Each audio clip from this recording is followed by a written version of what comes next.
Many salutations, I am Tatsumari and welcome to Observations.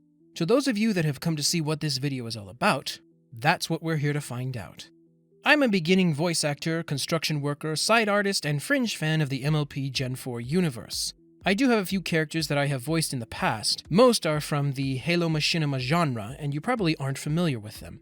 I'd be surprised if you were. If you don't know, Machinima stands for Machine Cinema, and usually refers to recording custom video game play to use in a series or movie-like setting.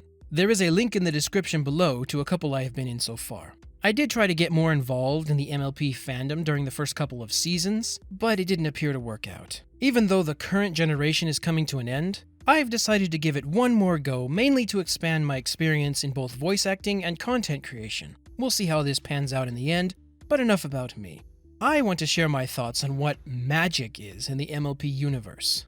Mind you, my scope of knowledge and what has been said on this topic officially and by fans is relatively small, so any similarities or perceived rehashes are unintended. It's always bugged me how something so pivotal and so interwoven into this equine society has been left so blandly explained.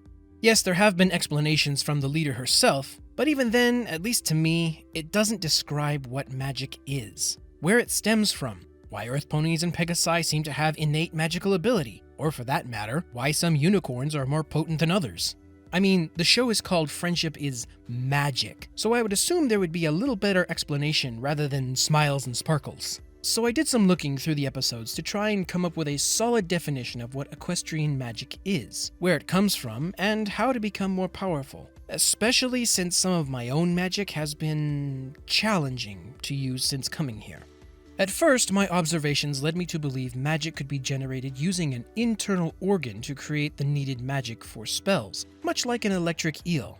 The first episodes that come to mind to support this appear in the episodes Ghostbusters and Sonic Rainboom. In Ghostbusters, we can see both Snails and Twilight struggle with some magical feats. Snails with creating light while in a dark cave, and Twilight putting the Ursa Minor back to bed. In the case of Snails, I would think that his struggle would be that he doesn't use magic very often, as he is portrayed to be a rather brain-dead character. If this were the case, then even small magical feats become major issues since he wouldn't have exercised this organ as much, resulting in quite a lot of effort for something minimal. On the other hand, Twilight struggles, understandably, while juggling about 4 very complex tasks at one time, thus requiring much more magic, and for a comparatively long period of time. Using this much magic for so long would be like running at full bore or holding up something weighty. Over time, the sheer amount of output would wear you down, but the output needs to be maintained. Once the task of putting the bear back to bed is complete, the only sign of exhaustion we see from Twilight is a breath of relief.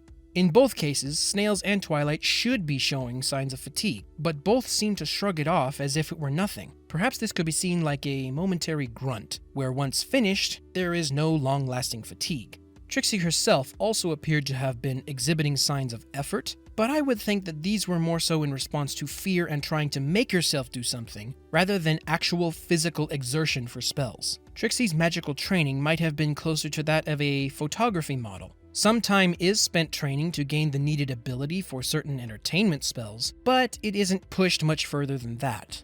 In Sonic Rainboom, once Twilight conveniently provides Rarity with some delicate butterfly wings, she is visibly exhausted, which could mean that her magic-generating organ was severely overtaxed to do this. The amount of magic used here appears to be the same amount used in Ghostbusters, but over a shorter period of time. If so much magic were used this way, not only would the organ be taxed, but also other parts of a unicorn's body as well. Heart rate, muscle tension, breathing rate, and possibly even horn pressure. All of this combined could result in the fatigue we see after the spell is complete. If magic is generated by an internal organ, this would mean, like a muscle, it could be trained to provide more magic for more powerful spells. This would explain why Twilight is more potent than Trixie, since Trixie may have stopped her training at entertainment spells while Twilight continued. However, just like a muscle, this would also mean there is ultimately a physical limit to how much magic one could generate. Every last drop of potential would be used up.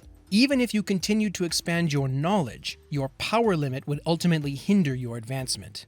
The only way to become more powerful would be to get a transplant from a more powerful pony, virtually forced growth with magic or drugs that could ultimately damage it, use relics to enhance or focus one's power, or as Twilight did, become an alicorn princess, which would expand one's limit, but again still leaves a hard limit. For Earth ponies and Pegasi, there might be some growth through use, but they would still hit a hard ceiling and would become physically unable to grow anymore, even if they became aware of their own power. Additionally, if magic were generated by an internal organ, no matter how powerful the pony, this organ could become fatigued during the day and stop working. This would render all passive or active magical abilities non-functional until it was allowed to rest. Yes, Celestia and Luna are able to move celestial bodies, but I have thoughts on that for another video. Since this hard limit doesn't seem to be the case, I'm going to shelve this theory for now.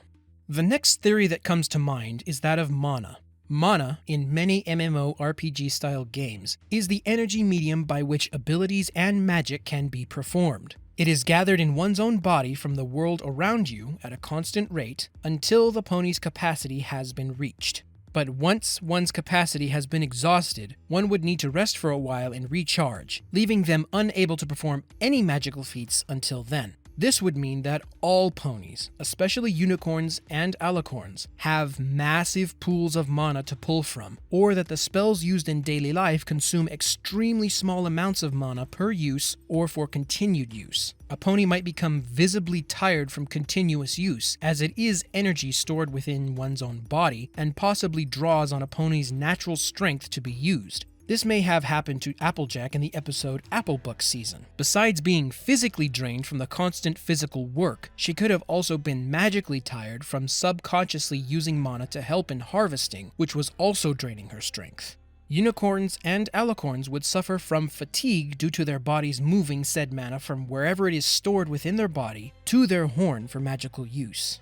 This could be an explanation for what happened in the episode School Raise when Cozy Glow was gathering magic to destroy it, and why everything and everyone was running out of magic. By gathering all the mana in the world and then destroying it, it would leave every pony unable to collect the needed mana for any abilities or spells. But this raises another question about magic and abilities that I will answer in another video. Unfortunately, the mana theory still puts a hard limit on how powerful and for how long a pony could be. We should be seeing innate abilities from Earth ponies and Pegasi, or conscious magical use by unicorns or the princesses, stop working once their mana reserves have run out. Think about how much magic is freely used in the MLP universe on all levels, especially the unicorns and alicorns. If there were a limited amount they could use per day, wouldn't we see much more hoof work? Yes, training could expand one's capacity and recovery speed of mana infinitely, but training is time-consuming, and magic would only work for as long as one had mana to use. There is passive training that would grow one's capacity by a small amount once some pony had run out, but this is even more time-consuming than training. Since evidence of magical usage restraint is nowhere in sight, I'd have to shelve this theory too. I have much more to say on the subject, trust me, but the next theory would take up more time than I have at the moment, so there will be a part 2. I know there are theories and explanations out there that may make much better sense, but these are just thoughts off the top of my head. What do you think so far? Do you think I'm just daft? Or what are some of your theories? We'll see. So until next time, my friends.